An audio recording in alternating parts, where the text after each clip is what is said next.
Hello students, today we are going to discuss one of the important and interesting topic of business studies, chapter number 3, that is business environment. The topic is importance of business environment. As we know, to survive and grow in the competitive world, every business enterprise has to systematically analyze and diagnose the environment. A good understanding of business environment by business manager enables them not only to identify and evaluate but also to react to the forces external to their firms. That's why this business environment is very important and crucial point in today's business world. In this lesson, we learn 6 important point with example. So let's start point number 1, that is identification of opportunities to get first mover advantage. Here it is written, understanding of business environment helps an organization in identifying advantageous opportunities and getting their benefits prior to competitors, thus reaping the benefits of being a pioneer. इसका मतलब ये simply कोई भी organisation, business organisation अगर ये identify कर लेते कि उस एरिया में, उस तुम्हारा कंट्री में अगर कोई चीज़ फर्स्टली इनोवेट करेगा और उस ऑर्गेनाइजेशन, तो ऑब्वियसली ये फर्स्ट मोवर एडवांटेज लेके आएगा. जैसे कि इंडिया में कार मार्केट में मारुति उद्योग क्या किया था, become the leader in small car market because it was the first to recognise the need of small car in India. So Maruti Udyog ने एक स्मॉल कार बनाने का जो प्रयास किया था, इसके ऊपर डिपेंड करके अभी इंडिया का जो मार्केट है, इंडिया का जो कार मार्केट है, इसका टोटल 40% के ऊपर शेयर मारुति का रहता है आगे. ठीक है, तो ये चीज़ याद रखना, ये identify of opportunities to get first mover advantage. ये फर्स्ट मोवर एडवांटेज के लिए ये मारुति 40% शेयर को मार्केट में कैप्चर करके रखा हुआ है. नेक्स्ट जो पॉइंट है, identification of threats and early warning signal. ये पॉइंट देखो, identification of threats and early warning signal. इसका जो मेन मकसद है ये क्या है, इसमें लिखा हुआ है देखो, correct knowledge of identification, correct knowledge of business environment helps an organisation to identify those threats which may be adversely affect its operation. For example, Bajaj Auto made considerable improvement in his two-wheelers when Honda and other international companies entered in the auto industry. इसका मतलब ये Bajaj auto पहले वो advantage लेके आया था जब सोच रहा था होंडा और अदर मल्टीनेशनल कंपनी के इंडिया में घुसने के लिए उस ऑटो मार्केट में. तो बजाज ऑटो ऑलरेडी उसमें ऑलरेडी पहले ही आ चुका था. तो ये जो एडवांटेज मिला, ये कहाँ से मिला, वो होंडा और अदर इंटरनेशनल कंपनीज आने का सोच रहा था. उस समय बजाज ऑटो को ये थ्रेट सोचा क्या आ रहा है वो मल्टीनेशनल कंपनी, चलो मैं ही पहले ही शुरू कर देता हूँ. ये वार्निंग सिग्नल था, तो ये चीज याद रखना. और एक चीज क्या है देखो, if a competitor is planning to import the latest technology, हाँ, competitor import latest technology products at cheaper rate, then it is warning signal to existing entrepreneurs or existing enterprises to update their products, and if they do not act on time they might lose their customers. So obviously ये planning competitors अगर import कर रहे हैं latest technology, सो तुम्हें अभी planning करना है कि तुम्हें कैसे अपने खुद का जो ऑर्गेनाइजेशन है, खुद का जो एंटरप्राइज है, उसको सरवाइव करोगे, वो तुम्हें सोचना है. और अगर उसका प्राइस, हर एक प्रोडक्ट का प्राइस अगर कम हो रहा है because of that latest technology, अगर कॉम्पिटिटर लेटेस्ट टेक्नोलॉजी उसको इंपोर्ट करने के बाद वो प्रोडक्ट का प्राइस कम हो जाएगा, ऐसा खबर आ रहा है, तो तुम्हें भी उसके बारे में सोचना होगा. बिकॉज इस मार्केट में कोई भी कस्टमर कभी भी कोई भी जगह में अभी टिकता नहीं है अगर वो ऑर्गेनाइजेशन ठीक तरीके से सोचता नहीं है अपने नियर फ्यूचर के बारे में. ठीक है, तो competition is there and that's why you have to identification of threats and early warning signals before your competitors do. Okay, next जो पॉइंट है वो है टैपिंग यूजफुल रिसोर्सेस. इसका मतलब क्या है, देखो, tapping useful resources.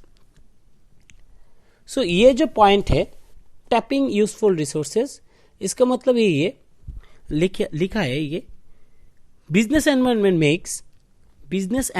Makes available various resources such as capital, labour, machine, raw material etcetera to a business firm in order to know availability of resources and making them available on time at economical price. Knowledge of business environment is necessary. Okay, so इसका अगर example लूंगा तो ये हो सकता है, if changes in business environment are indicators to increase in demand, then business will arrange the human resources, higher working capital in advance to increase the production and or other activities like marketing is there. However, it is possible only when managers will anticipate the changes by keeping a close watch on both specific and general forces. अगर help in, अगर इसको हम लोग बोलेंगे कि government ने अभी सोचा कि इंडिया में एलईडी मॉनिटर जो है उसको तवज्जो दिया जाए, यानी इसको ज्यादा इंटरेस्ट दिया जाए एलईडी मॉनिटर को. So obviously every company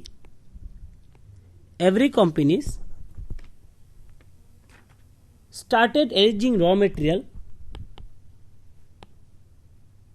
material for LED monitor, not CRT monitor. Computer के बारे में मैं बोल रहा हूँ. अगर गवर्नमेंट ऑफ इंडिया बोल रहा है कि LED मॉनिटर ही बनाओ, एवरी कंपनी को बोल रहा है, क्योंकि उसका बिजली का जो बचत है वो ज़्यादा होता है CRT मॉनिटर के. CRT मॉनिटर कौन है, जो ऐसा होता था ना मॉनिटर, जो वो टीवी की तरह होता था पहले, जो टीवी है टीवी की तरह होता था, वो मॉनिटर CRT मॉनिटर बोलते थे. अभी जो मार्केट में है वो LED मॉनिटर ज़्यादा मिलता है. वो बहुत ही स्लिम होता है वो मॉनिटर, देखने में बहुत ही अच्छा दिखने में भी होता है, वो बिजली का भी बचत करता है. इसलिए गवर्नमेंट बोल रहा है कि LED मॉनिटर ही बनाओ. तो इसके लिए रॉ मटेरियल LED मॉनिटर के लिए ज़्यादा मंगाएगा वो कंपनी, ना कि CRT मॉनिटर के लिए. ठीक है, ये है tapping useful resources. Next point है कॉपिंग विथ रैपिड चेंजेस. इसका मतलब क्या है, continuously study and scanning of business environment helps in knowing the changes which are taking place, and thus they can be faced effectively by developing suitable course of action. अच्छा, इसको अगर example लेते हैं, we know in every day there is a new model of car being launched with additional features of safety or different technology to attract customer. This stands true for mobile phone as well. So ये जो everyday new technology आ रहा है, किस लिए आ रहा है? Customer जो उसको इंक्रीज करने के लिए. तो ऑब्वियसली कस्टमर इंक्रीज करने के लिए तुम्हें रैपिड चेंजेस करना पड़ेगा अपने जो तुम्हारा प्रोडक्ट अभी चल रहा है. अभी जैसे कि कोई भी कार मैन्युफैक्चरिंग कंपनी अगर खुद के प्रोडक्ट के ऊपर रैपिडली चेंज नहीं करेगा, उसका डिजाइन चेंज नहीं करेगा. जैसे देखना आज पहले जो i20 कार जो था Hyundai i20 और आज का जो Hyundai i20 कार है वो फुल्ली सेपरेट हो गया. पहले जो कार था वो look like a i10 right now. So अभी ये चीज याद रखना, कॉपिंग विद रैपिड चेंजेस इसका मतलब उस कस्टमर को लुभाने के लिए है जो कस्टमर इधर उधर भटकते हैं अपने ब्रांड के लिए. ठीक है. सो ऑब्वियसली मारुति ने अगर अच्छा एक प्रोडक्ट अभी लॉन्च कर लिया करेगा तो ऑब्वियसली वो Hyundai से छोड़ के वो मारुति में चला जाएगा. अगर पोटेंशियल कस्टमर है, पोटेंशियल बायर है, यानी अभी वो कार खरीदा नहीं मगर सोच रहे हैं कार खरीदना, तो ये रैपिडली चेंज करेगा अपना ब्रांड. ठीक है. तो ये चीज याद रखना, कॉपिंग विद रैपिड चेंजेस का मतलब यही है, सिंपली ये चीज याद रखना. नेक्स्ट पॉइंट है assistance in planning and policy formulation. Assistance in planning and policy formulation. Okay, देखो इसमें लिखा हुआ है understanding and analysis of business environment helps an organisation in planning and policy formulation. For example, ITC Hotel planned a new hotel in India after observing boom tourism sector. Okay, ये अगर लिखा हुआ है इसका मतलब क्या है? देखो, understanding and analyse of business environment helps an organisation in planning and policy formulation. देखो अभी इंडिया गवर्नमेंट सोच रहा है कि इंडिया में जो टूरिस्ट है वो बढ़ाने के लिए टूरिज्म सेक्टर जो है उसको थोड़ा सा बूस्ट करेगा. ठीक है, इंडियन मार्केट को बूस्ट करेगा, इसमें थोड़ा सा डेवलपमेंट करेगा, इसमें थोड़ा सा एक्सपेंडिचर बढ़ाएगा इंडिया गवर्नमेंट. वो टूरिज्म डिपार्टमेंट अगर थोड़ा सा बूस्ट होगा, यानी इसका अगर जो एक्सपेंडिचर है थोड़ा सा इंक्रीज होगा, तो ऑब्वियसली इसका जो इफेक्ट है वो होटल मार्केट में पड़ेगा. यानी होटल मार्केट भी अभी इंक्रीज करेगा. किस लिए? बिकॉज टूरिज्म अगर इंक्रीज हो रहा है तो ऑब्वियसली टूरिस्ट आएगा इंडिया में, तो टूरिस्ट रहने के लिए होटल चाहिए ना, तो ये होटल मार्केट भी ज़्यादा बूस्ट करेगा. तो ये चीज़ डिपेंड करता है अपने पॉलिसी, गवर्नमेंट का पॉलिसी फॉर्मुलेशन के ऊपर. उस पॉलिसी फॉर्मुलेशन के ऊपर डिपेंड करके तुम्हें प्लानिंग करना है. कोई भी ऑर्गेनाइजेशन में, कोई भी एंटरप्रेन्योर, कोई भी एंटरप्राइज अपना जो मार्केट है उस मार्केट के ऊपर डिपेंड करके उसका पॉलिसी फॉर्मुलेशन यानी पॉलिसी, गवर्नमेंट का पॉलिसी को ध्यान में रख के कोई भी डिसीजन लेना है. वो डिसीजन उसके ऊपर इफेक्ट करेगा उस ऑर्गेनाइजेशन के ऊपर. ठीक है. सो ये चीज याद रखना. ये था पॉइंट नंबर 5. नेक्स्ट जो है पॉइंट नंबर 6, वो है helps in improving performance. Last जो पॉइंट है हेल्प्स इन इम्प्रूविंग परफॉर्मेंस. सो ये पॉइंट क्या है? देखो लिखा हुआ है correct analysis and continuous monitoring business environment not only helps an organization in improving its performance but also continue to succeed in the market for longer time. Correct analysis and continuous monitoring of business environment not only helps an organization. अच्छा, इसको अगर हम लोग example के द्वारा समझेंगे, एक example लेता हूं.